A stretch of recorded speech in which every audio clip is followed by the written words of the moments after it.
I like dolls, but I love books. Okay, I love dolls too. You got me there. Hello out there, all of you perky little doll-loving book nerds, and welcome to my channel, where my dolls and I sit and talk about the books we like. Sometimes it's Barbie, sometimes it's Illy, sometimes it's Monster High, sometimes it's a Disney princess. Must I carry on because I feel like you really get the point. Basically, my dolls and I have our own little book club. My name is Daniel, and I am the Barbie Book Boy.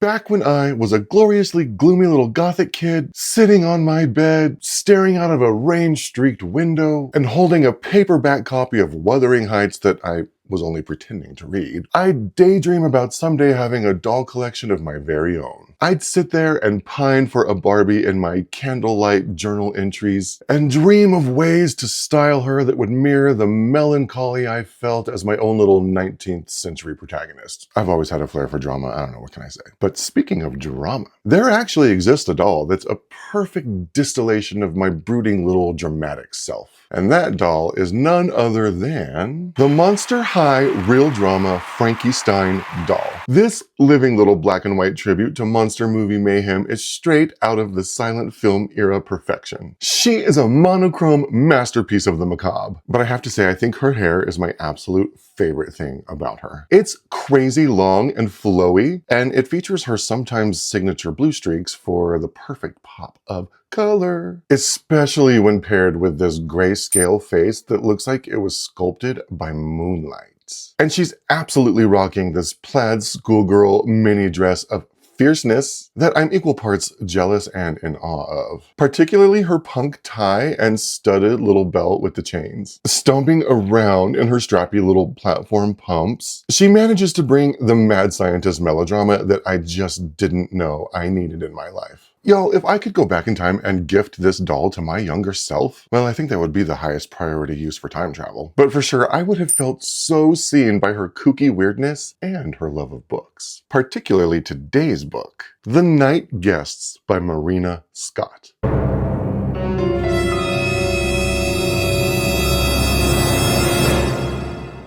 So enough about me and my weird childhood, let's get into the book. It's the turn of the century, the 20th century, like from the 1800s to the 1900s. Do people use the phrase turn of the century to mean the 1900s to the 2000s? I didn't want you thinking this was some tech boom, emo era, millennial saga of dial-up modems and MySpace ghosts. I'll just say this. The year is 1903. Is that better? The place is Omaha, Nebraska. And who knew Nebraska could do gothic haunting stories? Now I'm totally picturing like ghostly grain elevators. And here I thought England had a monopoly on spooky moors and foggy nights. Anyway, young Nina Wilson comes from a formerly affluent family of elitist snobs, but thanks to her dear old dad's rather enthusiastic love of losing at gambling, the family is flat broke. And as they have made the great error of going from nouveau riche to nouveau broke, they've been thrown into complete societal disgrace. If you don't believe me, just consider this quote. "Such sin is frowned upon.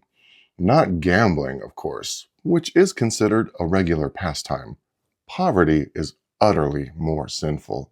It offends." And their current state of offensive finances is made all the worse by dear old dad's untimely death. So now that Nina had the nerve to go off and become an absolute social pariah, her fiance dumped her like yesterday's gloopy gruel. And her family estate, called the Dawning. Does your house get to keep its fancy name if you're destitute? I've never been privileged, so I don't know the rules. Anyway, the Dawning estate is in shambles because they can't afford no fancy home upkeep no more. The silver ain't getting polished. There's spider webs in the crystal chandelier. The help have all fled their posts at the Dawning in favor of jobs that actually pay like real money. And her mom has become so paralyzed by grief that she isn't able to help Nina with the crapstorm of poverty that this family all of a sudden finds themselves in. So Nina, desperate and broke, does the only thing she can think of in the midst of all of this tumult. She hires a medium. Relatable. Okay, I realize that sounds crazy, but hear me out, because there is a sort of roundabout logic to this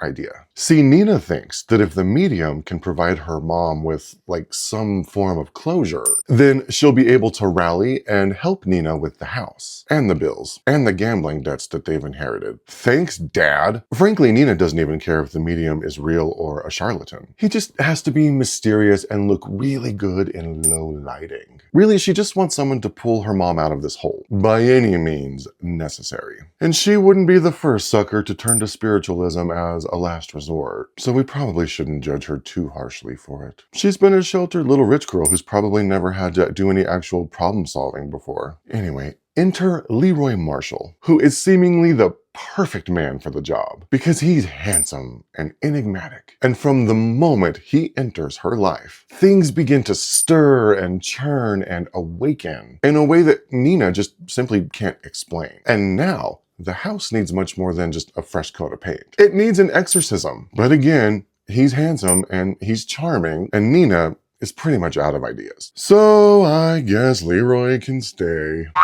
And I don't know, let's just see what happens. Seems like as good a plan as any, right? Well, the jury's still out on that one. Because now that things have been set in motion, going back might not be an option for Nina anymore. As if Nina doesn't have enough on her plate with her grief-stricken mom and a crumbling manor. Luckily, she's developed a taste for whiskey. So that's at least one spirit she can rely on. And who doesn't love a good malt haunting? Anyway, that's basically the story of The Night Guests by Marina Scott. So what are my thoughts? Maybe later. But I was actually thinking that this book is a gothic goulash of greatness that I just couldn't put down. It had everything I love in a spooky manor house. Like creepy stairways and darkened corridors. But this moody manor house could definitely benefit from some much needed therapy. Because it's got everyone on edge. It's really the perfect host for paranoia and anxiety, which poor stressed out Nina absolutely does not need in her life right now. What she really needs is help. But instead, she gets a house that loves playing ghostly ASMR at all hours of the night. And she isn't even sure that she believes in any of this stuff anyway, though she has a healthy respect for the idea, as evidenced in this quote. It is disquieting to think that the dead might be listening to us. And I gotta say that quote gave me the chills because I've got a big mouth and no filter. So any eavesdropping ghosts are gonna get quite the earful. But seriously, author Marina Scott writes like she wants us to question our own safety and our own sanity. And the oozing gothic atmosphere had me peeking out the window to check for gloriously gloomy weather, only to have the yucky old sun try to break in and kill my vibes. Marina's writing style is a sensory experience that had me questioning every flickering light and every cold draft. But it turns out I just have a really old house with crappy wiring and bad insulation, so I probably won't be in need of a charismatic medium around here anytime soon. But if I did, I'd want the slow burn that is Leroy Marshall. He's the sort of man who knows how to ride out a bad storm in hauntingly malevolent style. He's the slow drip of whiskey that we all need to still the racing growth of cancerous insanity. And the tension between Leroy and Nina is appropriately old-fashioned, with its tender passions and layers upon layers of binding clothing. So there you have it, some of my thoughts on The Night Guests by Marina Scott. A book that reads like a warm cup of